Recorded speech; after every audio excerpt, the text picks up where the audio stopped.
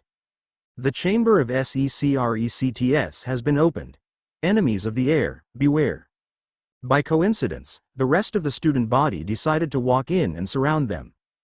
Draco Malfoy, at the very front of the Slytherin second-year students, looked at the message and then at the three Gryffindors, a delighted smile making its way to his face. Enemies of the heir, beware. You LLB next, mudbloods, and was promptly hit by a stunner. Salazar and Arthuria, knowing that their brother_'s apprentice was surely the one who was going to take the brunt of the consequences of what happened, even if it likely wasn't his fault, decided to ask him before anyone else could make up their minds about anything. It seemed, though, that Theodore shared their concern because he was also coming up to the trio. What happened? Questioned Arthuria. As Harry explained what he knew, for now omitting the fact that he had heard a voice that neither Ron nor Hermione could. It was then that Filch made his way to the group, first noticing his dear companion in her horrible condition. Filch cried in despair and then his eyes looked around frantically, almost immediately landing on Harry. He was about to launch forward, but Arthuria, having a quick hand, had the tip of her wand on the man_'s neck, stopping his advance. Calm down, Mr. Filch, Ms. Norris is not dead, only petrified. Her Highness is, indeed, correct, said the headmaster as he walked, the students parting to let his and Professors McGonagall and Snape pass. It shouldn't be too difficult to reverse it after we determine at the level of the petrification, but I assure you that even the basis of this kind of magic is beyond what our second years should know. His eyes studied the message on the wall, his expression turning sour. This, on the other hand, is much more troubling. Snape, after having analyzed the cat with a series of different spells, turned to Dumbledore. Headmaster, I believe it would be best if the students were sent to their respective dormitories. Yes, you are right. He knew that the students had heard what the potions master suggested, so with one simple look at the prefects, they all started to lead the children to their houses. But Messrs. Potter and Weasley and Miss Granger, if you could stay behind. Salazar, Arthuria and Theo sent Harry worried looks, but he just smiled at them reassuringly. The prince nodded, already planning to contact his brother later anyway. Theo grabbed Harry_'s arm, silently asking if he was sure everything would be all right. The young Potter felt his face getting a little hot and his heart skipping a bit, but he managed to send a bright smile that dispersed most of the Slytherin_'s worry. Harry, Ron and Hermione then followed the three professors to the headmaster_'s office. Chapter end notes, and that was it. How did you like it? Good? Bad? Awesome? Let me know with your comments, girls, guys and everyone in between. For now, I will go back to writing.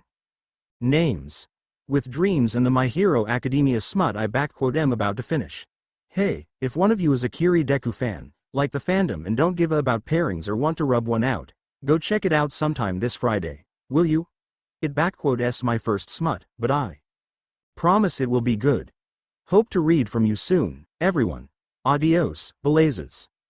Oh, shit.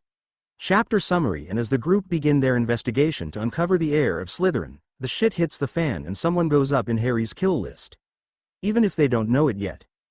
Chapter notes. Oh, Merlin, Circe, Morgana and Mordred. I can't believe just how long it took me to finish this chapter. I'm really sorry. I had a massive writer's block with this particular chapter, and to tell you the truth, while I enjoyed the events themselves, I don't really like how I went about writing it down. Regardless, it is here now, and I feel I can move on, both with this FIC and some of my other works. See the end of the chapter for more notes. Dumbledore stared at the three children sitting in front of him with a strange mixture of seriousness and amusement. Miss Granger seemed fidgety and calculating, surely thinking of different ways to explain how they found themselves in a situation of such gravity.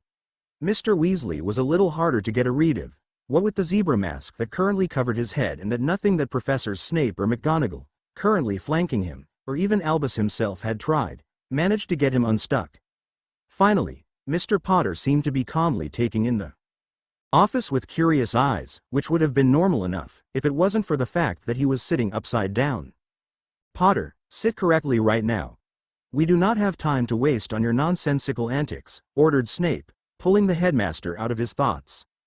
Quiet right, agreed Minerva, sending the young boy a reproaching glance.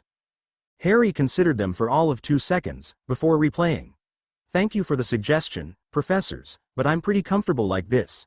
We'll just waste more time if you try to get me to do something I'm not going to do anyway, and besides, this is practice. Harry reproached Hermione before any of the adults had the chance. Do not speak to the professors like that. Sorry, lovey, I'm suddenly in my pretentious arsehole mode and I can't find it in myself to care. Leave a request and I'll see if I answer sometime. Beep. You think that's funny, Potter? 50 points from Gryffindor for blatant disrespectful behavior. Beep. Before Snape could get into a fit, Dumbledore interrupted. That is enough, he said calmly but with authority behind his voice. As much as it seems you want to avoid wasting time, this nonsense is making us do just that. He then sent Harry a reproachful look. Though, Mr. Potter, I expect that in the future, you will address your professors with the respect that they deserve. Harry raised an eyebrow, holding back another beep along with the urge to tell the headmaster that that was the respect Snape deserved. Now, would you mind telling us what you saw? The 3 children looked at each other before Hermione decided to explain. We were coming back from nearly headless Nick's death day party. That was today. Oh, dear, Albus interrupted suddenly, ignoring the disbelieving looks he got from the other professors. I apologize, Miss Granger. Proceed. Well, when we were coming back, Harry, I heard some kind of weird voice that was talking about killing and stuff.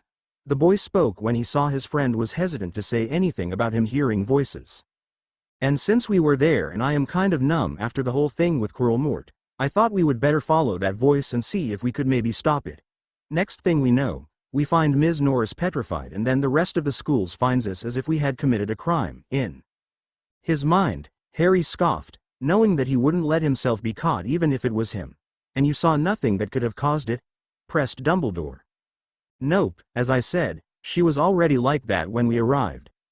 It was silent for a few seconds as the professors thought about what they had heard, mussing about the possibilities running through their minds. Mr. Potter, spoke McGonagall. You said you heard a voice before you encountered Ms. Norris.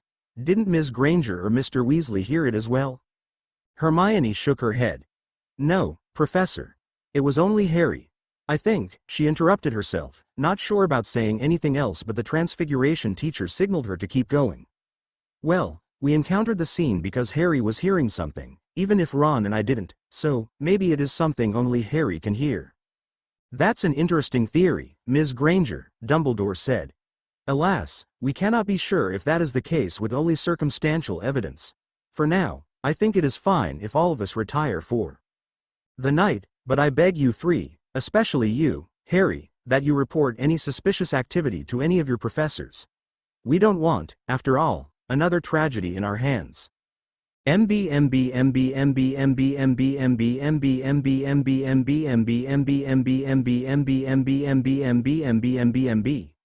Your mind is currently free of any kind of evil or dangerous presence of any kind other than my own. You are not developing nor have you developed any kind of multiple personality disorder or anything similar and, in general, there is nothing that could cause you to hear imaginary voices. Whatever it is you heard, it was very real. A training session inside his mindscape had given Harry the chance to ask Morgan to check his mind for anything that could be wrong with him beyond being all kinds of ed up in the head. Harry, though, was exhausted. The king had used the opportunity to force Harry to move his memories around, testing how well he could make an enemy stumble into useless knowledge while keeping the important ones away. Needless to say, he had failed. But even you couldn't hear anything while you were inside the memory. How come only I could hear it but you didn't, then? Morgan was quiet for a few seconds, opening and closing his mouth as his eyes narrowed in thought. I saw your memory in a kind of third-person view. Maybe I could technically hear it, but in a different way than you. You could very well have a hearing ability that you don't know about. There are ways to create sound vibrations using magic that some people can hear as it resonates through their own magic, which is something that Max and Theo know how to do, and there are languages that only select people can understand under certain conditions or because of certain learned or inherited abilities. For example, Murmish is such a language. Murmish can be learnt. Morgan nodded. I speak it, and Dumbledore does as well. I can help you learn it, if you want. Maybe later, he answered. What about what Dumbledore said about another tragedy? The Chamber of Secrets was opened 50 years ago and a student was killed. I would have to look up the details. I didn't consider it relevant the time I heard about it and so didn't pay much attention to it. Do you have any idea on who the heir of Slytherin is? Not really. The last well-known family that descended from Salazar Slytherin were the Gounts, but I think they are all dead.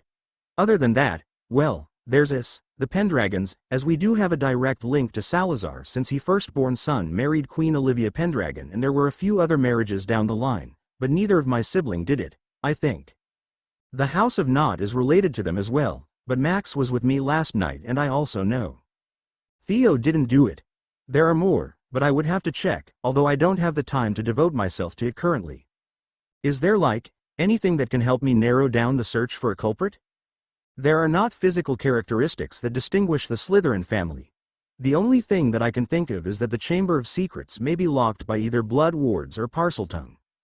Parseltongue?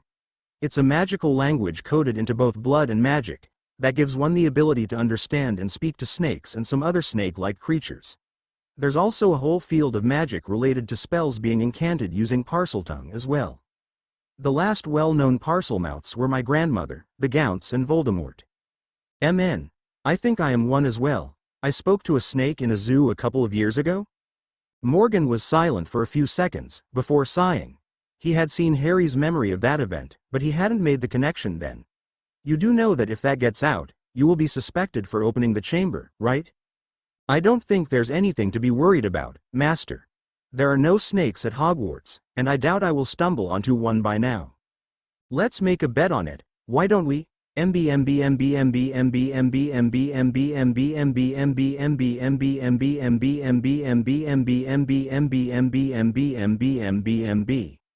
I have an idea on how to prove if Malfoy is the heir of Slytherin, said Hermione as Ron and Harry, along with Salazar, Artheria and Theo, were inside an empty classroom after classes.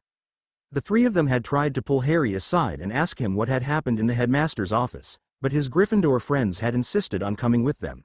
We can use the Polyjuice potion to take the form of one of his friends and ask him.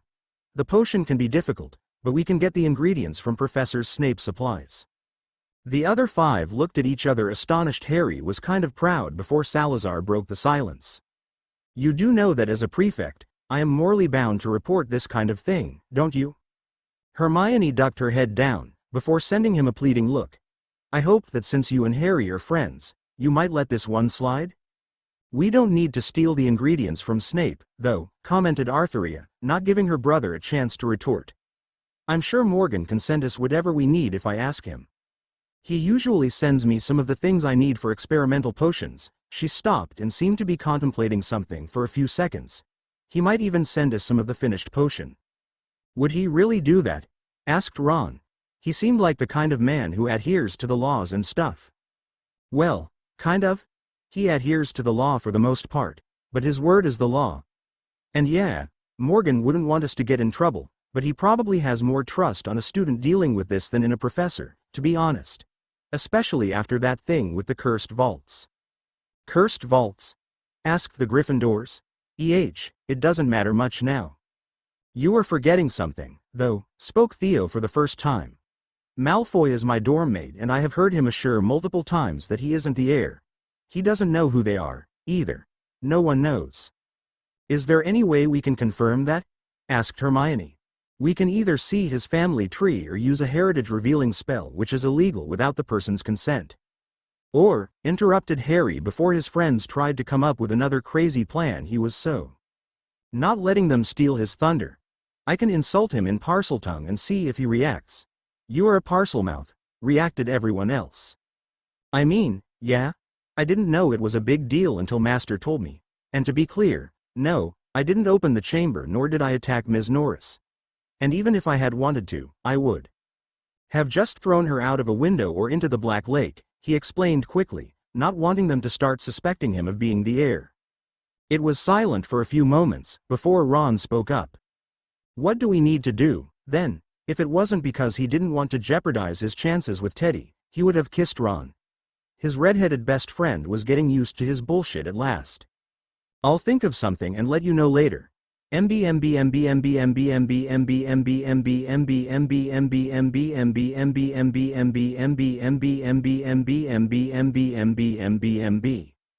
Correct me if I'm wrong, but is that bludger chasing Harry?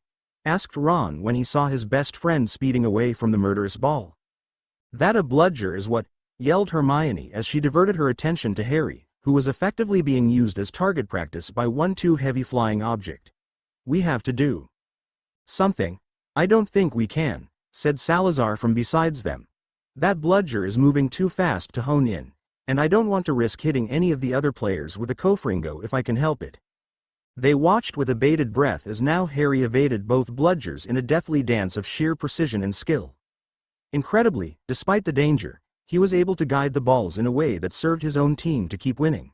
Still, they knew it was in his best interest that he found the snitch quickly, as the sooner the game ended, the safer he would be, relatively speaking, of course. He is Harry Potter. Seconds passed in tense excitement as they saw their friend sometimes barely escaping a sure hit. Ron, somehow more in tune with the game, saw the moment Harry's movements changed, now seeming to be making a beeline in one direction. He saw the snitch, exclaimed the redhead, tracking his best friend's flight. Unfortunately, Malfoy had also seen the golden ball, and he was rapidly making his way toward it as well, dive-bombing in its direction at the same time as Harry. Just like that, the two seekers started the race to determine the winner of the Quidditch game. Malfoy's broom gave him a very slight advantage in speed, but Harry was the more skilled between the two of them, and it showed in the way he was able to evade the still persecuting bludgers while still keeping pace with his rival. Finally, with a burst of speed, Harry outstretched his arm all his could reach and managed to catch the golden snitch firmly in his fingers. His victory was short-lived, however, as a bludger connected to his arm, shattering his bone with a sickening crunch that was almost audible to the entire public and that made even Malfoy pale and flinch in disgust.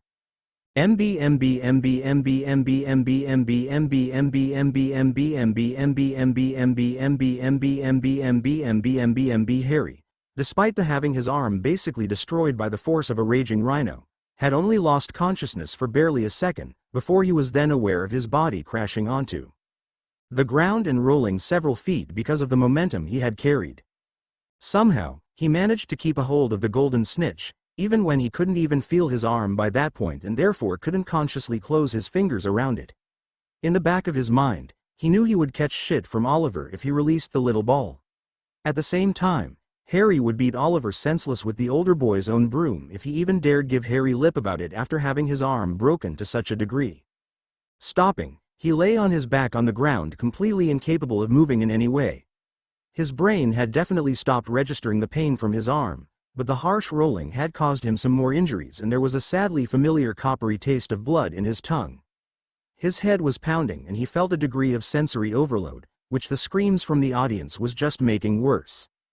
It took Harry a minute to realize that he was hyperventilating and that a voice he recognized, Master's voice, but it was so difficult to focus on it was trying to get him to breath and calm down. It took Harry a few moments but he then noticed that, somehow, the pain seemed to recede a little and Harry was able to finally take a deep breath of air that filled him with barely enough energy to open his eyes. Only to see a bludger heading towards his head, faster than he could ever hope to move to evade. Oh, Merlin's swinging balls. Harry closed his eyes, awaiting either pain or death, when a voice roared a spell, catching the young brunette's attention. Cofringo. Theodore Nott was the first of a small group of people making their way toward Harry, and the one who released the bright, fiery curse that blew the Quidditch ball into smithereens. As Harry finally allowed himself to relax as help arrived, he felt a pull in his mind, indicating that Morgan was trying to pull him to sleep through their bond. Since he wouldn't be able to move, and it was probably better to let his friends and Madame Pomfrey deal with him while he was out, he simply let himself fall unconscious with the image of his crush's teary and panicked blue eyes being the last thing he saw. Chapter end notes. So, how was it? Really guys, I need to know how bad I end up with this chapter.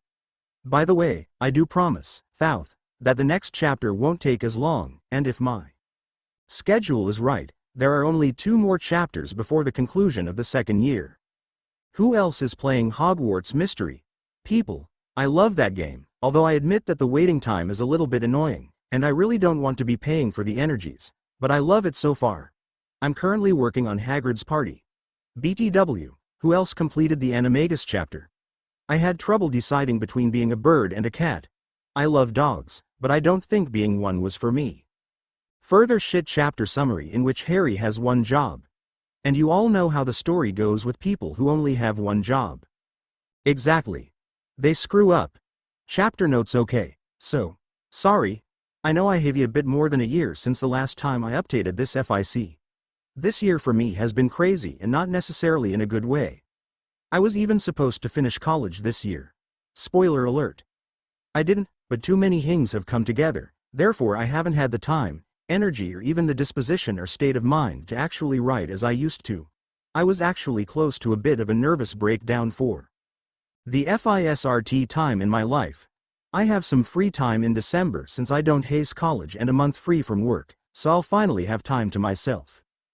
Now, I have to admit that I'm not completely happy with this chapter. That seemed to be a trend this year with all of my works, but it's mostly the end that gave me problems. I was actually able to finish most of the chapter within 2 weeks of the last chapter, but the duel scene between Harry and Draco just wouldn't come out. Even if I had the whole thing clear in my head, I just couldn't get the words to flow. The end result was this, which I hope you like. See ya at the end. See the end of the chapter for more notes. Harry was grateful for the extensive hours Master had him polishing his capacity for focusing, because otherwise, he would be fawning too much over Theodore to concentrate on the potion they were both working on as they sat on the floor of an unused classroom. Harry had discovered that he was actually pretty good with potions when his teacher wasn't breathing on his neck, waiting for the smallest opportunity to try to get into Harry's murder list. Wanting to impress his crush played a big part as well, since the Slytherin was also very skilled in the subject and there was no way Harry would embarrass himself. "You won't fully powder the Griffin's claw if you crush it like that," said Theo when he saw the way Harry was moving his hand. "Try to also break it into smaller pieces first, like so." Gently, he grabbed Harry's hand and corrected and guided him for a few seconds. Harry observed their hands for a moment, only snapping out of it when the other boy released him, before turning to look at Theo. When the brunette turned to look at Harry, he found green eyes staring at him intently over Harry's fiercely blushing cheeks. Theo could only keep eye contact for so long before having to look away, red blossoming on his own face, although a couple of seconds later he sent Harry a coy smile before returning his attention to the book that was on his lap. From a few meters away, Hermione and Salazar, who so far had been concentrating on basic arithmancy that the prince was teaching the girls, shared a complicit smile at the scene. It was touching, the way their friend and cousin had started to have these little moments of simple, innocent young love. It lessened Hermione's worry for her friend, because despite the fact that he was slowly becoming a little more unhinged every day, he would still have a grounding presence in the form of calm, smart and patient Theo. The fact that he was a Slytherin only meant that he was sure to have the right mind set to handle the unpredictable and slightly volatile Gryffindor. Salazar was just happy to see his little cousin opening up a little.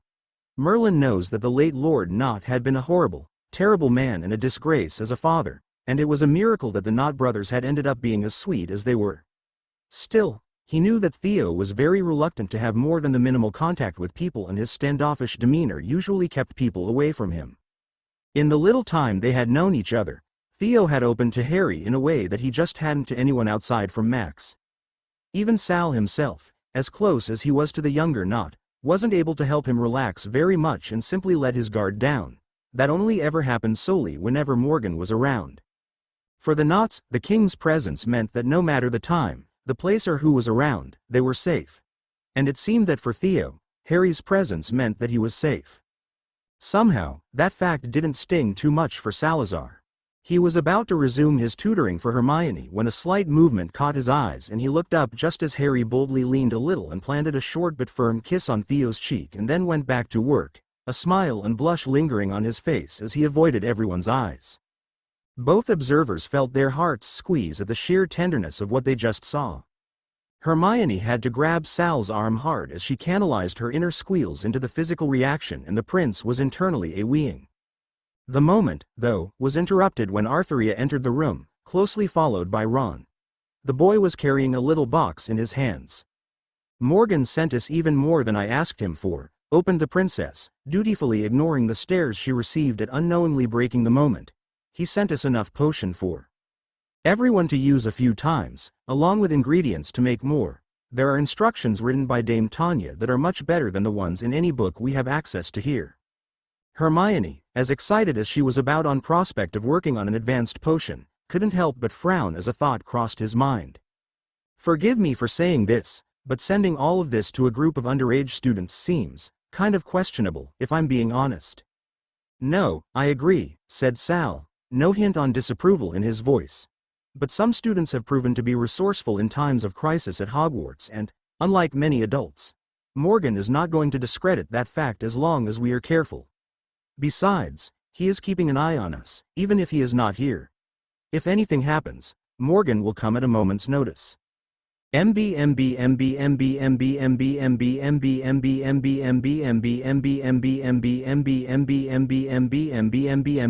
Harry surveyed the room full of second-year students.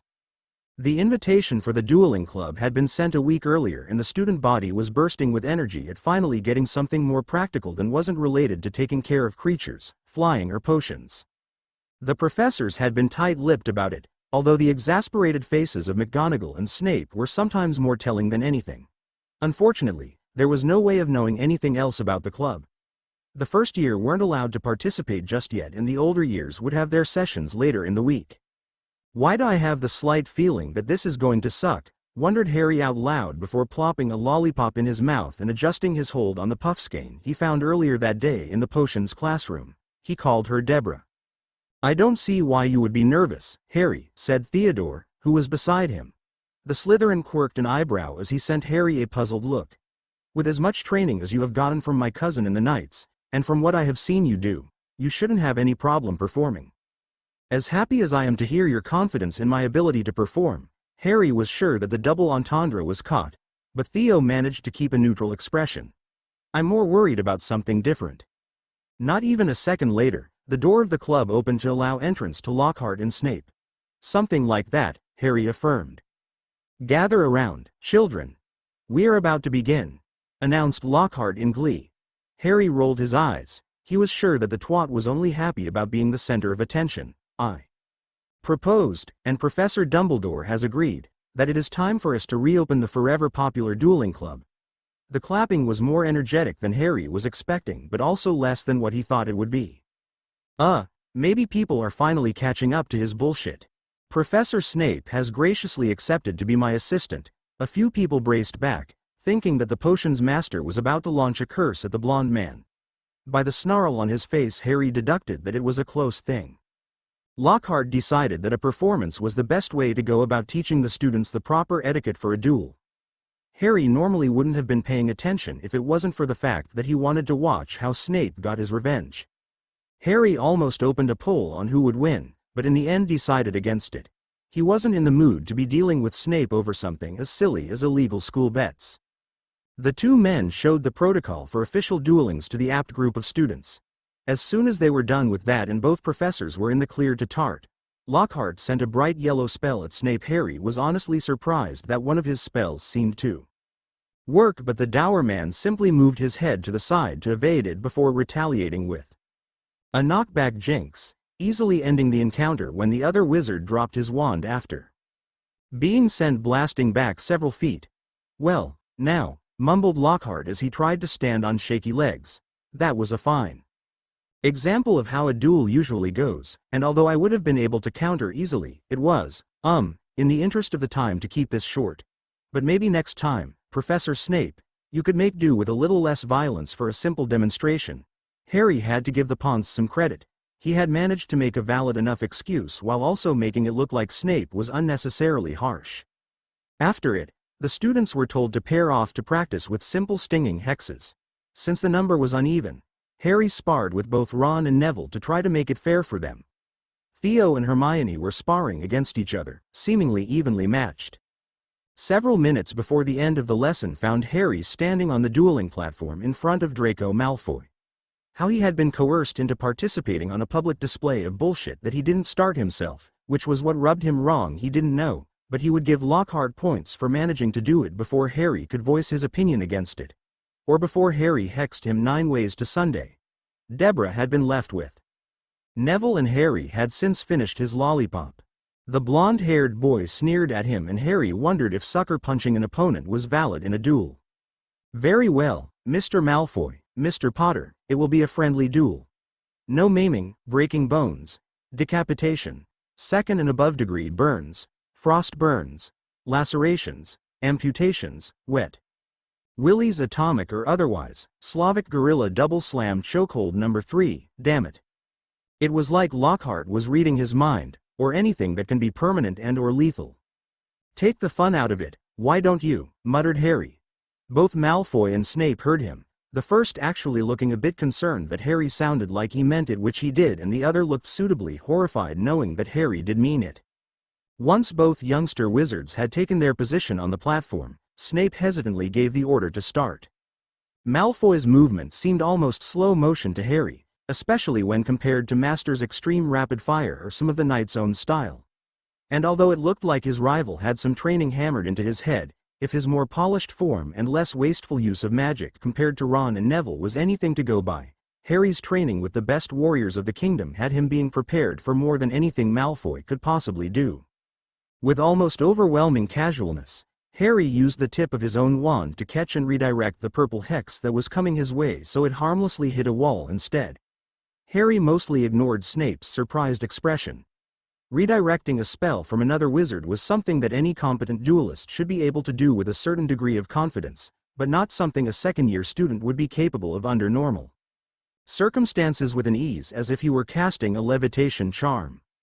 The blonde boy glared at Harry. "Got lucky there, Potter? You would know all about that." Harry raised an eyebrow. "Oh, Malfoy, that was simply skill, which I know you know about because of your lack of it." He allowed himself a smirk when Malfoy almost snarled at him. "If I was lucky, I would be somewhere else, with someone else, decidedly not you, and playing with a different kind of wand, if you know what I mean." Silence fell over the room as everyone understood what he meant. A few people looked at him with varied levels of disgust, but for the rest, the majority of the boys snickered while the girls blushed and giggled. Hermione glanced at Theo when she was movement on her side, and to her surprise, instead of being embarrassed, he was full out laughing. "For shame," drawled Draco. "To think that you would stoop so low as to whore yourself out to a pureblood family, although I guess history has a habit of repeating itself." "No," behind him. Snape stiffened unperceptibly. "Or maybe it is them, trying to get a hang of your undeserved fame." The intensity of the silence that followed had the students and even the professors holding their breaths. Unknowingly, both Snape and Lockhart had the same thought. They both knew that Harry was unpredictable at best and, having been in school with both of his parents, it was possible that he had also inherited their viciousness. Harry proved them right. "Ah, you want to die, don't you?" Harry's eyes flashed momentarily as he focused his magic and then pointed downward with his wand. "Bombarda." Harry hadn't actually targeted Draco, but the explosion had been close and just powerful enough to not only make the blonde boy flinch, but instinctively try to move back even as he was losing his balance. Capitalizing on his opponent's inability to defend himself, Harry used a knockback jinx that sent Draco rolling on the floor of the platform. Draco tried to get back up, despite his body's protests, as his pride wouldn't allow him to just give up like that. He tried to get on his feet, raising his wand to start his own offensive, but Harry wouldn't allow that. Serpensortia, an emerald tree boa, was conjured around Draco's wand arm, the added weight just enough to pull him forward a little, but as soon as his brain caught up to the fact that a snake was hanging from his arm, he froze. Along with everyone else. "I don't know about you, but I wouldn't move if I were in that position." Malfoy grew rigid, his face a mask of fear as his eyes focused solely on the snake wrapped around his wrist. "So, do you yield, or we will first see how many bites you need first?" I yield. Harry nodded approvingly, not even attempting to hold back the grin off his face. "Come here, sweetie, you are too beautiful to keep touching that pale ferret." What Harry forgot to remember was that when he talked to a snake, he instinctively switched to Parseltongue. Therefore, instead of the words that Harry had intended to say in English, what most of the student body heard coming from his mouth was something along the lines of hiss, hiss, hiss, hiss. Once the snake was safe in his hands, Harry looked up. He blinked at the horrified expressions reflected on Snape, Lockhart and Malfoy's faces, which he then noticed was mirrored by most of the students surrounding him. Ron looked as if he had swallowed a lime. Hermione was repeatedly hitting herself with a book she had procured from somewhere. Neville was looking just as confused as Harry. And Theo was shaking his head in disappointment, and that one actually did sting. It took Harry exactly 7.34 seconds to connect the dots. And chapter end notes. So, how was it? Really not my best, but I needed to get the juices flowing, hopefully.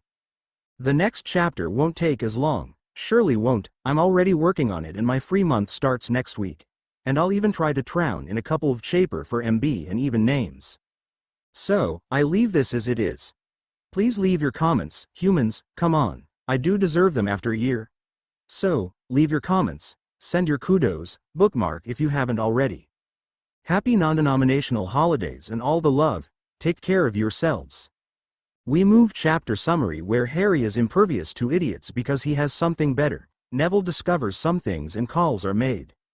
Chapter notes. Okay, so my last chapter was published I think in November? I'm pretty sure I checked but I don't remember right now. Anyway, I have to clarify something for you, guys. I made a mess with the continuity of the FIC and so I started to write 2 chapters 12. Yes, I know. Let me point out that while I do have a rough idea of where I'm taking this FIC, I write the content of each chapter out of my ass. What Claus is thinking at the moment, it goes.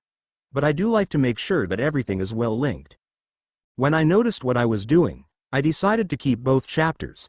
There was no way I was discarding one of them because honestly, I liked them both. And since I didn't know at which point I wanted to end each chapter, I just wrote them down with the intention of having chapter 12 and 13 ready at once. Guessing what? None of the chapters would have been well linked. It just wouldn't work. There was an empty space between both chapters, a time that shit should have happened but didn't. Therefore, I had to write one more chapter, so what was going to be chapter 12 is still chapter 12, what was going to be chapter 13 is now 14 and I wrote down a new chapter. Second year is going to be chronologically rushed and the sequence might not be to my usual standard.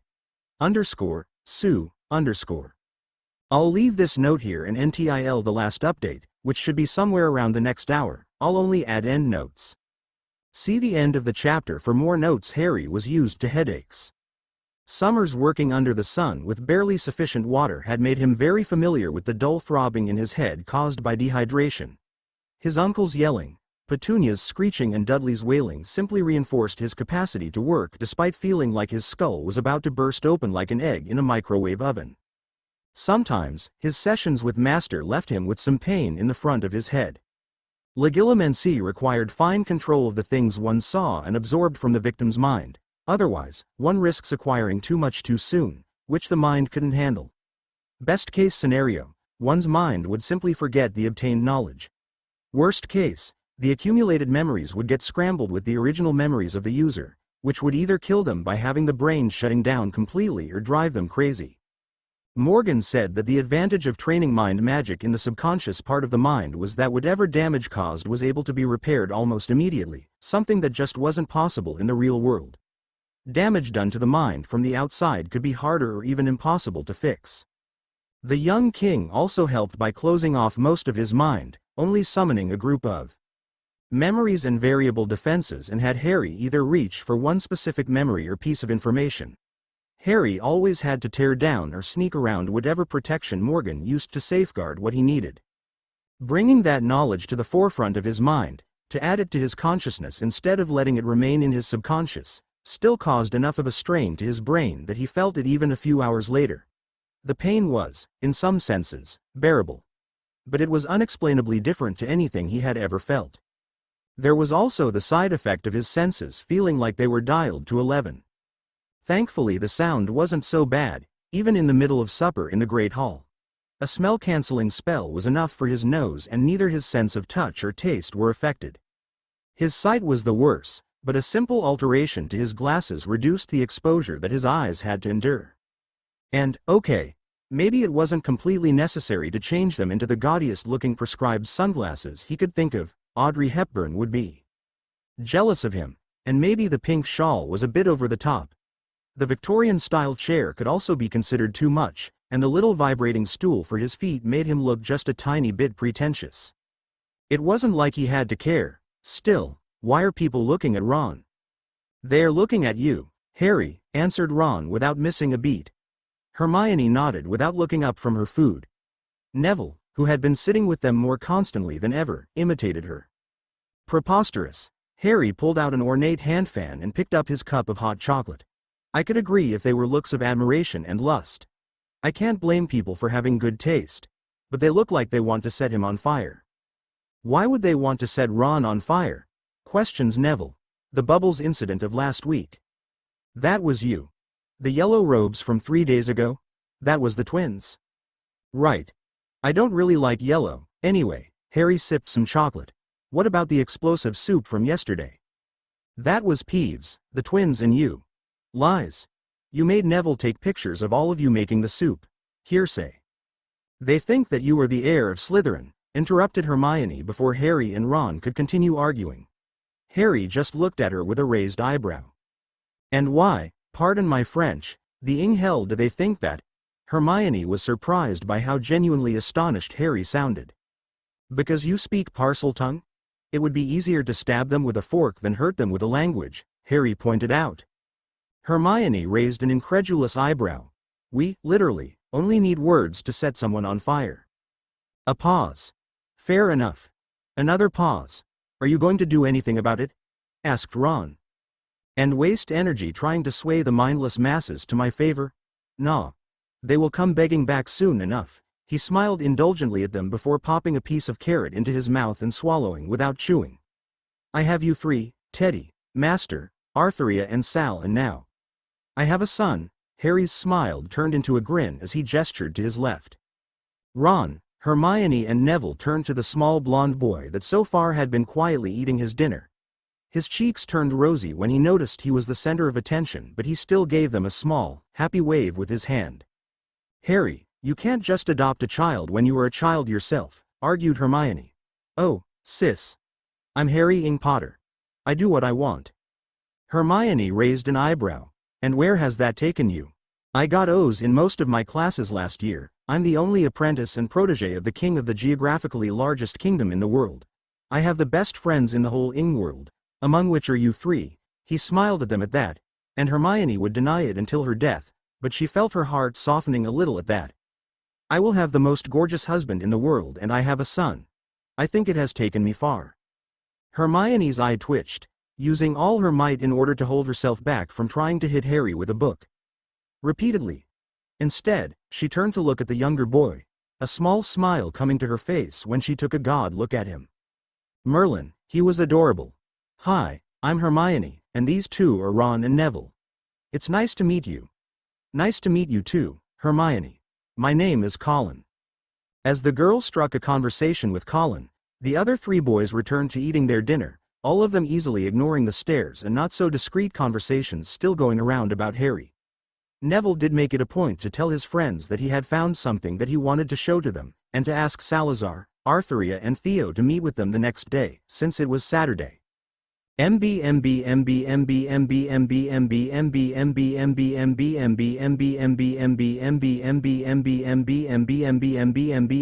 group met after lunch the next day in an unused classroom. Neither Salazar, Arthuria nor Theo blinked when Harry had brought Colin and introduced him as his son. A lifetime with Morgan more than made them virtually immune to basically anything. Once they had all been accounted for, Neville reached into his satchel, which despite looking a little empty was actually charmed to carry several times its normal capacity. Well, a couple of weeks ago, Professor Snape assigned me detention and I had to help clean the school's trophies. The thing is that I saw one that got my attention, because the date was from 50 years ago. That was when the chamber was last opened, right? Interrupted Hermione. Yeah. The name of the student was Tom Riddle, and it said he got an award for special services to the school. Artheria hummed in thought. You think he might have earned the award for something having to do with the chamber? We could try to get in contact with him. If it was 50 years ago, he should still be alive. I hadn't really thought of that, to be honest, Neville admitted sheepishly. I found a diary yesterday and it had the name Tom Riddle on it, so I thought we might check it out. He finally pulled out an old but surprisingly well taken care of diary, showing it to the rest of them. Harry took note that Salazar's eyes seemed to flash, and a moment later he was smacking the diary out of Neville's hand. Where did you find that? He demanded, startled and even slightly frightened. For how calm and collected he usually was, this was absolutely out of character. That thing is rotting with black magic. At that declaration, everyone froze as they looked at the little book with some form of horror, except Harry. He was mildly curious. He bent down to pick it up, ignoring the looks he was receiving from everyone else. Opening it, he looked through the pages, taking note that all of the pages were empty. He felt a tug on the artificial mind protections that Master had set for him, and he quickly realized that the diary seemed to have some kind of compulsion on it. Still, a compulsion, while dark, didn't really explain the prince's level of reaction. How do you know it has black magic? He questioned. The Hufflepuff didn't take his eyes off the diary, and it looked like he was thinking out, smacking it out of Harry's hand. An ancient family married into the Pendragons a few years ago, and generations since them have inherited a magical ability that basically makes our eyes magical detectors. It also gives some special talents related to mind magic, although my brother took that to levels beyond imaginable. He pointed at the diary, running a nervous hand through his hair. I don't know what exactly it is, but I can recognize that it's black magic. It reminds me of the cursed bones rituals I saw in Africa or the newer voodoo practices in New Orleans. What should we do with it? Asked Harry. We should give it to a professor, or the headmaster, or even the king, answered Hermione. I think His Majesty said something about refusing to teach Harry black magic, right? So he must know about it, even if just enough to counter it. Morgan is knowledgeable and fully capable of performing black magic. I have studied a couple of his personal journals and grimoires that he has let me read, along with the ones that belong to the family, and there are enough references to black and dark magic to at least reckon that he could rival a Dark Lord of high caliber, supplied Artheria. Sal nodded his head. The best idea is to send it to Morgan, but he won't be back to the country for a couple of days. Then let's give it to a professor, insisted Hermione. I'm not sure I trust a professor with this, if I'm honest. I prefer to get in contact with my brother before any other option, argued the Hufflepuff. Turning to Harry, he asked. Harry, since you have a bond with Morgan, do you think you can use it to contact him? You don't have a bond with him? Questioned Harry. We do, affirmed Artheria. But we have had unfortunate timing in the past, so we blocked ours with him unless he tries to contact us first. What do you mean by unfortunate timing? Asked Neville. Salazar made an expression of discomfort. Because of the nature of our mental bond with him, I, even more than Artheria, to her fortune, have learned more about my brother than I could have ever wished. Neville still looked confused, but by Ron's pale face and Hermione's blush, it was clear they understood. Theo and Colin snickered at their expressions. I have never done it, but I suppose I can try. Harry closed his eyes, trying to will his thoughts as if he was sending them to Morgan. Master, can you hear me? Hello. This is Domino's Pizza. My name is Robert. May I take your order? Hello, Robert. I would like to order 5 family-sized pizzas. 1 plain cheese, 1 pepperoni, 1 meat lovers, 2 other plain cheese but 1 with anchovies and 1 with artichokes. Of course, sir. Would you like anything to drink? 4 2-liter Cokes, please. Where would we be sending the pizzas and under what name? Hogwarts School of Witchcraft and Wizardry and Harrison Potter. Of course, sir. Will you be paying in cash or debit or credit card? Cash. Your total in Imperial British currency 12 galleons, 89 sickles and 2 nuts. That includes the tax for international purchases imposed by King Morgan. Wait, international? Where are you located? Yes, Mr. Potter. We are located in Muggle, New York. While most of North America belongs to the Pendragon's Empire, we are still separated in different countries, so international taxes do apply. Oh. Well, thanks for the impromptu lesson, Robert. My pleasure, Mr. Potter. Is there anything else I can do for you? No, that's everything. You pizzas will arrive in 35 minutes. Have a good night and thank you for calling to Domino's. Harry opened his eyes and met the expectant looks from his friends. So, did you talk to him? Asked Theo. Harry opened his mouth to answer but closed it a moment later to think what to say. It was the wrong line. Give me a moment. He closed his eyes again. Master? Are you actually there? Damn it, Harry. You made me lose my focus? Sorry, not sorry. We kind of need your help. I'm in a meeting with King Ballios. Can it wait? We found something that Sal says is rotting in black magic. Sake. Tell my brother to unblock his bond with me. I'll have to include Ballios. It would be impolite not to. Morgan cut off their connection then. Harry turned his focus back to his friends and relayed the king's orders. Salazar took a hand-sized mirror out of robes, set in on the floor and started to mumble a string of words in a language that none of the others, save Artheria, recognized. A mist started to come out of the mirror, which twisted and twirled until it formed the ghostly shapes of two men. Morgan was easily recognized by everyone in the room save Colin, whose eyes widened and a gasp left his mouth. Evidently, despite being a Muggleborn, we was aware of who the king was. The other man was evidently older than Morgan, with the small peppering of white on the side of his head being the only indication, with olive skin a shade or two darker than his younger counterpart and severe, aristocratic features smoothed by barely there smile lines and warm, brown eyes. You have added another one to your group, I see, mused Morgan as his eyes surveyed the room. Everyone, this is King Ballios of Macedon, Basileus of Greece. Ballios, you already know my siblings Salazar and Artheria. The short one with the glasses is Harry, my apprentice, his friends Hermione, Ron and Neville, my cousin Theodore. I think you have met him before, yes? And the blonde boy is Colin, Harry's protege? It's nice to meet you all, the older monarch said with a smile, his voice just as deep as Morgan's but hoarser. Harry, unconsciously, tagged him as daddy type before Master retook his attention. Now, what is it that made you call me so urgently? Harry held up the diary and Morgan frowned instantly. Yeah, that's bad. It's a Horcrux. At this declaration, Ballios straightened and Salazar gasped in horror. What's a Horcrux? Asked Hermione, always curious, especially when she noticed those two's reactions. It's an object created with black magic, the darkest of the dark arts, answered Ballios instead. A piece of soul encrusted inside something with the objective to give the creator a form of immortality. Morgan nodded affirmatively. Anyone willing to create one is beyond depraved. The creation of a Horcrux is disgustingly simple, you see, but involve acts that even most of the worst witches and wizards in history wouldn't dare to perform, if they even learn how to make them in the first place, as the knowledge is certainly obscure. Neville found it a few days ago and it has the name of a student that went here at the same time the chamber was opened 50 years ago, said Theo. Chamber? Questioned Ballios.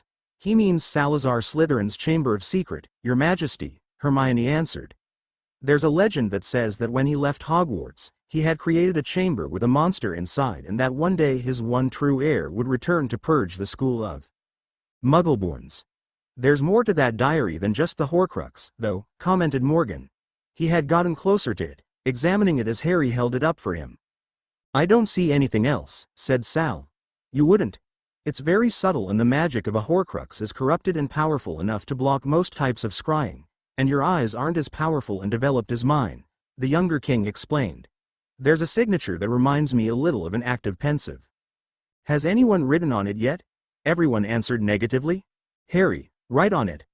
I will make my defenses inside your mind take a step back just in case the entity of the diary can feel them, but I'll be ready to step forward just in case.